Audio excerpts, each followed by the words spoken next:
তিনি জিজ্ঞাসা করছেন, ভাইয়ের নাম হলো জকুয়া, তিনি একজন অপারেটর। তিনি বলছেন যে আমরা বিশ্বাস করি তিনি আপনার ভিডিও দেখেছেন এবং সবকিছু তিনি বিশ্বাস করেন সেই ঈশ্বরের অস্তিত্ব আছে এবং আপনি প্রচার করেছেন যে ঈশ্বরের কোনো ছবি নেই। তাহলে আমরা কিভাবে ঈশ্বরের পূজা করব যখন আমরা তার ছবি বা এই ধরনের কিছু পাই না এবং এরকম কিছু?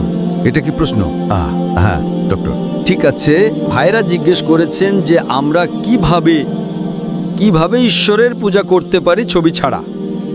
প্রথম নম্বর, যদি তুমি ঈশ্বরের একটা ছবি বানাও, তুমি তাকে ছোট করছো, কারণ বেদ বলে ঈশ্বরের কোনো ছবি নেই, বাইবেল বলে ঈশ্বরের কোনো ছবি নেই, কোরআন বলে ঈশ্বরের কোনো ছবি নেই। তাহলে তুমি কিভাবে? এবং এটা আমাকে মনে করাচ্ছে যে যদি তুমি কোরআনে পড়ো, মুসা আলাইহিস সালাম তিনি আল্লাহকে বললেন যে আমি তোমাকে দেখতে চাই, তাই আল্লাহ তাকে বললেন আমি নিজেকে পাহাড়ের কাছে দেখাবো, তুমি দেখো পাহাড়ের কি হয়। এবং মুসা আলাইহিস সালাম পড়ে যান। যখন তিনি পাহাড়ে আল্লাহর নূর দেখেন, তিনি আল্লাহকে দেখেননি এবং তিনি পড়ে যান। সুতরাং এটাই আল্লাহ সুবহানাহু ওয়া তাআলার মহত্ব। তুমি আমাকে প্রশ্ন করো কিভাবে তুমি আল্লাহর পূজা করতে পারো তার ছবি ছাড়া তুমি যা নিয়ে ভাবতে চাও তার ছবি থাকতে হবে না।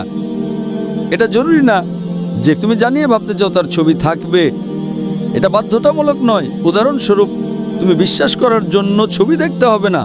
ধরো কেউ তোমাকে বলেছে আমেরিকা খুব ভালো দেশ, খুব সুন্দর দেশ, তুমি সেখানে যেতে চাও, তাহলে কি আমেরিকার ছবি দেখতে হবে সেখানে যাওয়ার জন্য?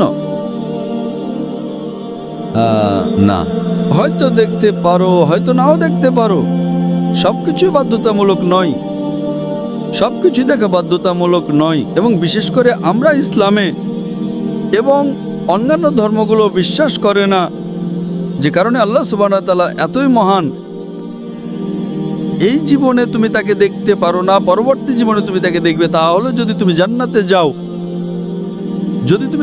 যাও, তাই এটা জরুরি না যে আমাদের পূজা করতে হলে আমরা কি করি? আমরা অনুসরণ করি আল্লাহ সুবহানাহু ওয়া তাআলার নির্দেশিকা। যখন আমরা পূজা করি, আমরা দাঁড়াই কিয়ামে, আমরা রুকু করি, আমরা সিজদা করি। যখন তুমি সিজদা করছো, তুমি আল্লাহ সুবহানাহু ওয়া তাআলার কাছে সিজদা করছো এবং বলছো তিনি সবচেয়ে মহান, কারণ আমাদের শরীরে নিয়ন্ত্রণে আছে, আমাদের মন সরাসরি নিয়ন্ত্রণে নেই। তাই যখন তুমি সিজদা করো, তুমি শরীরের সবচেয়ে উঁচু অংশ, কপাল, মাটির সবচেয়ে নিম্ন অংশে রাখছো এবং সুবহানাল্লাহ আল্লাহর গুরু সবচেয়ে উচ্চতম। তাই এটা একটা পূজার রূপ।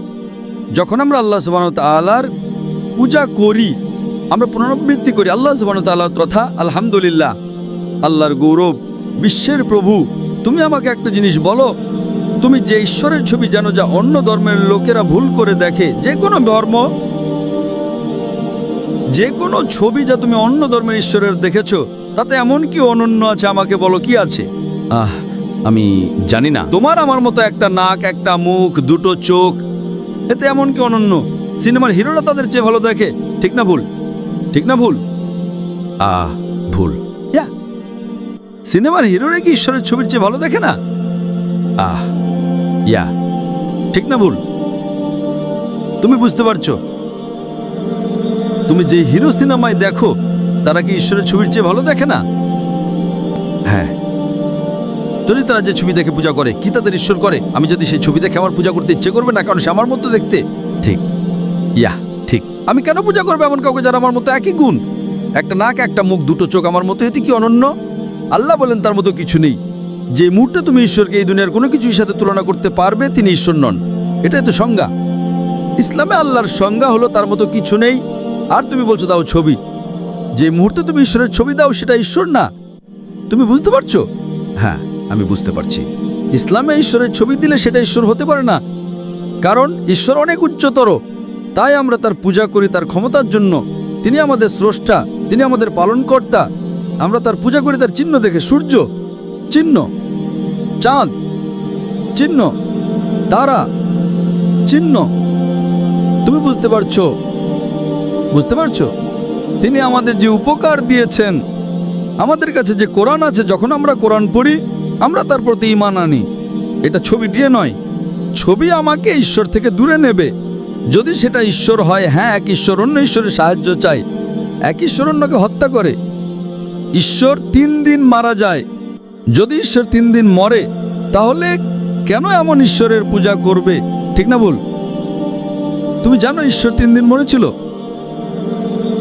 হ্যাঁ, ঠিক। কোন ঈশ্বরের ছবি তুমি সবচেয়ে বেশি পছন্দ করো? বলো, কোন ঈশ্বর? আমি মনে করি না, ঠিক। হ্যাঁ, তাই ঈশ্বরের ছবি না থাকা ঈশ্বরকে উচ্চতর মানে উন্নত করা সবচেয়ে ভালো।